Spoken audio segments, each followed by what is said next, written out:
All right, new tonight at 5. In the meantime, as D.C. leaders debate extending the ability to issue special youth curfews, our community is responding after several fights broke out in D.C. this weekend. It happened just outside the Greenleaf Rec Center in Southwest. So the center was hosting an event that was meant to prevent those so-called teen takeovers that we've been seeing.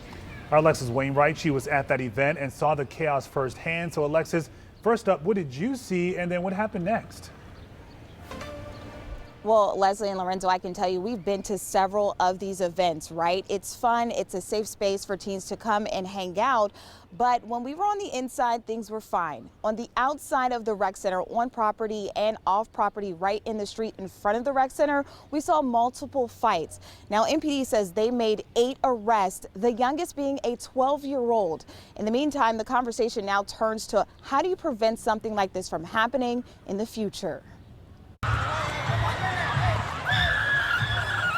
I was nervous. Parents say they remember every detail of what happened here at the Greenleaf Rec Center Saturday night. I was out here trying to find my child, but the streets were packed. So it was no way.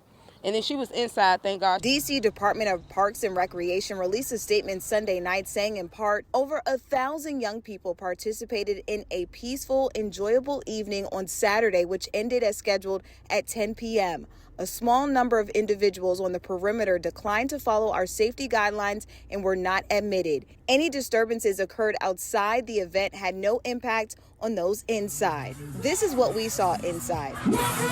But outside the event, they was fighting in the street, in the middle of the street. They just jumped off the bikes and, just started fighting. WUSA 9 cameras were there when the commotion broke out. It make me feel like, okay, I got to either be in my house or don't be nowhere walking because you don't know what's going to happen because too many different kids down here. They walk around with the hoodies on and masks on their face, so you don't know who is who. Neighbors say their biggest concern came as the event wrapped up both Friday and Saturday night. When they let them out at 10 last night, they didn't get on them buses to take them back. They went running straight up N Street. A bunch of kids. Just a couple blocks away in the 1100 block of 4th Street around 10 p.m., cell phone video shows several kids fighting at one point.